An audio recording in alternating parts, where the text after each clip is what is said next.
Hi History, how are we doing? Today, what we're going to look at is issue 4 of Britain and Ireland, and we are considering the reasons why there was a civil war in Ireland. Now, just to start out, I want to clarify that this civil war is not a fight between Britain and the Irish, it is about Republicans fighting against Republicans. So let's start off the scene. 1918, Sinn Féin win the election in Ireland. They are due to send over 70 MPs to Westminster, but they take an abstentionist policy, which means they decide not to send their MPs to the House of Commons because they do not recognise the legitimacy of that parliament, and that's absolutely crucial. So I want to just really stress at the very start that Sinn Féin and the broader Republican movement had ironclad unity, and we'll focus on that in particular with factor 2.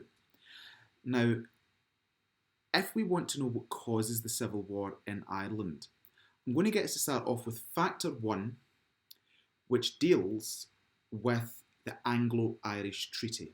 Now, the Anglo-Irish Treaty is established in 1921, and it was the brainchild of David Lloyd George, the British Prime Minister.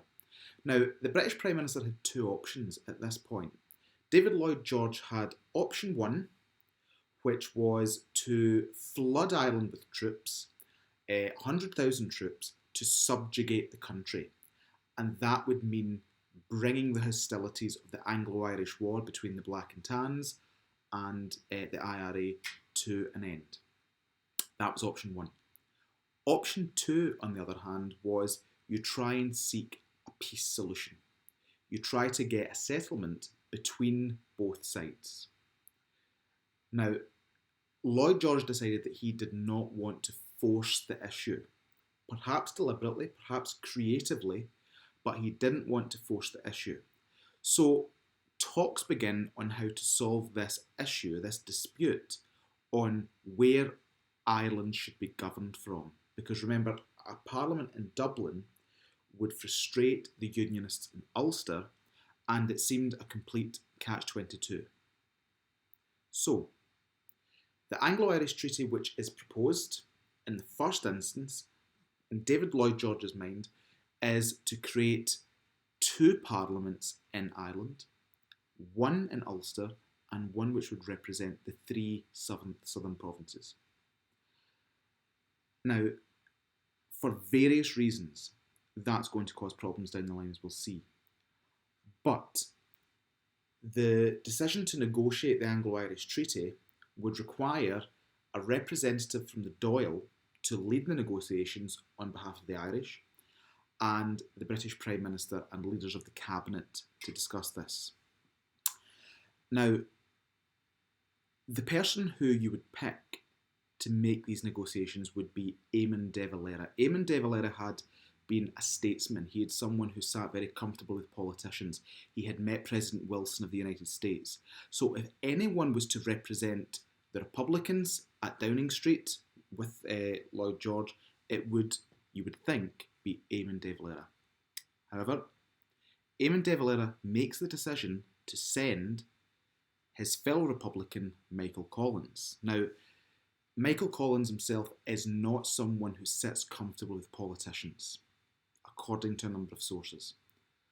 Eamon de Valera had indicated his desire to attend the meetings himself, but the crucial negotiation was led by Collins. So Collins went to Downing Street, he met Prime Minister David Lloyd George, and he negotiated in particular with Winston Churchill, a formidable politician of any time.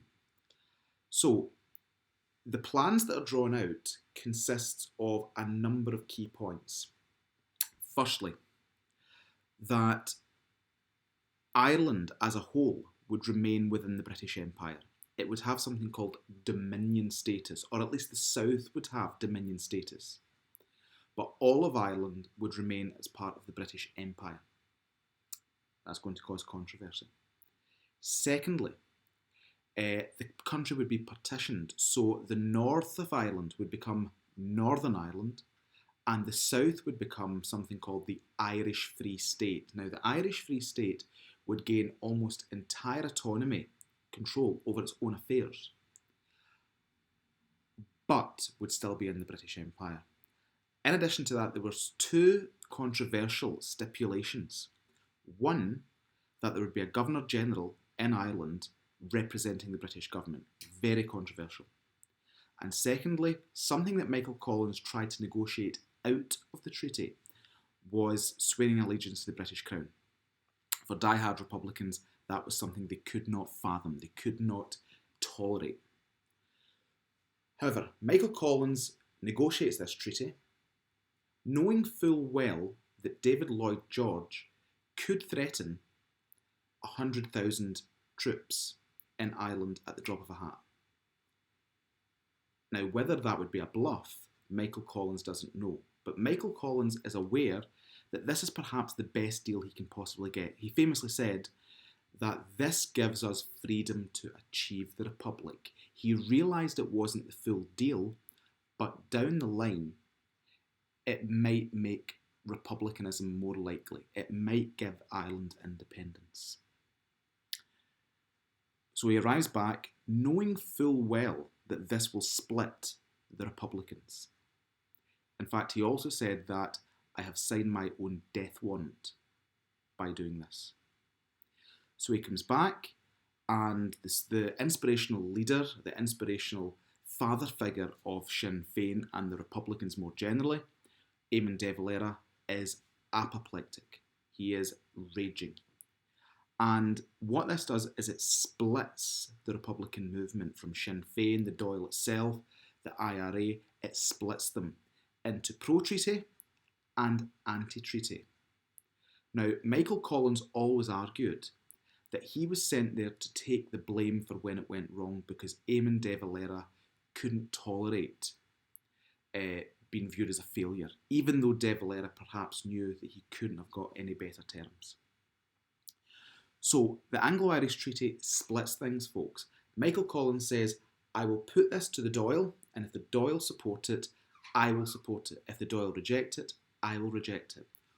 The Dáil narrowly passes this. De Valera's faction within the Dáil walk out. And I've attached a video into Google Classroom to show you De Valera's walk out of this. It's pretty dramatic. Okay. Now, moving to factor two. Factor two is divisions within the Republican movement. I often think of this as more of a symptom than a cause of the Irish Civil War. But if you think very carefully about it, the actual treaty triggered a response which divided the Republican movement down lines. So you had pro-treaty Sinn Féin, you had anti-treaty Sinn Féin, you had pro-treaty Dáil members, anti-treaty Dáil members, you had pro-treaty IRA, you had anti-treaty IRA. And something that had been ironclad, would say that it had been an ironclad unity in Sinn Féin. Things had split along those lines, very, very crucially. And when we think about that, Sinn Féin's unity, Sinn Féin's ironclad brotherhood, if you like, all of it came under threat. So the anti-treaty argued that hardline Republicans simply could not support this. The pro-treaty thought, we've got to be pragmatic, we've got to move things on. But because they were so virulently opposed to one another, it meant that conflict was perhaps inevitable. So we've got two other key factors in this, the role of De Valera. Now, De Valera takes a very fundamentalist viewpoint. He thinks, I simply can't support this. Now, whether he truly believes that Collins could have get anything else is a different matter. But De Valera actually takes to the streets. And again, I've attached a video into this to show you the extent to which De Valera, he walks out of the confirmation vote in the Dáil. As well as that, De Valera makes a very, very famous speech in which he says, if we have to spill the blood of members of the Dáil in order to achieve independence, then we will do it. Some say that his language, his rhetoric, egged on violence at this time. And De Valera's role in this cannot be underestimated because De Valera carried huge sway within the Republican movement itself. So when you're looking at your information, folks, in the course, think very carefully about how De Valera perhaps poisoned the well, if that's fair. His language was irresponsible. His language stoked the flames of conflict. If anyone had the ability to prevent the conflict, to slow down the tension between the anti-treaty and the pro-treaty, it would have been Eamon de Valera. If anyone was able to do it, it would have been him. Now, we can also consider Michael Collins. Michael Collins, you could argue, should have negotiated a better treaty. So this would be factor 4. He should have negotiated a better treaty. Now, some would argue he simply couldn't have done that. After all, he did try and negotiate out the Oath of Allegiance to the British Crown. But the very fact that he came back with such a treaty, it looked like a sellout. And it split families, folks. Michael Collins was called a traitor. He was called someone who was a collaborator with the British foe. And that poisoned the well even further. Michael Collins was expected to fall in line. And the British government then spoke to Collins whenever anything went wrong. When De Valera's side started using violence and assassinated one British official in particular, which you can see in your PowerPoint, the British government asked Collins, what are you going to do about this? De Valera's your fellow Republican. I know you're not getting on, but what are you going to do about this? And when Collins decides to act, it gives license to the anti-treaty law to say you're a traitor. Okay, and in your booklets, folks, and on YouTube, you can see the song "Take It Down from the Masked Irish Traitors." It was designed to say to the likes of Collins, "You have sold Ireland out." A true Republican would not betray those who have died for republicanism by selling out to this treaty. So if we think about Collins himself, folks, is it the best treaty that he could have negotiated, or was he someone who had no choice? Was he someone who gave in far too easily?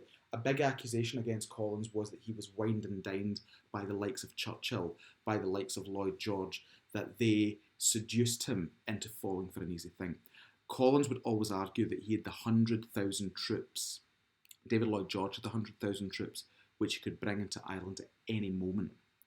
And if he did, then that meant that any actions, any future for the Republicans would be non-existent, and a republic would be hard to come by.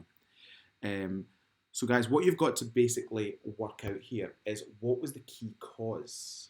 Now, the treaty's terms itself, you've got to investigate those.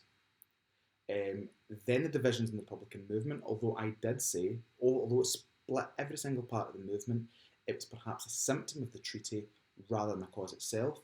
But then we look at the two characters for factor 3 and 4. De Valera, could he have stopped conflict if he had taken a less fundamentalist stance? Collins, could he have stopped conflict by negotiating a cleverer treaty, a more intelligent treaty, something that worked better for Ireland and would unite Sinn Féin? He said he knew he came back and said he'd signed his own death warrant. Should he have brought that treaty back to Ireland at all, or should he have stood with the anti-treaty law? It's very, very hard to say, folks. Remember, knowledge, analysis plus, and try to bring an evaluation where you possibly can. Any questions you've got on issue 4, please let me know and I will answer them as best I possibly can.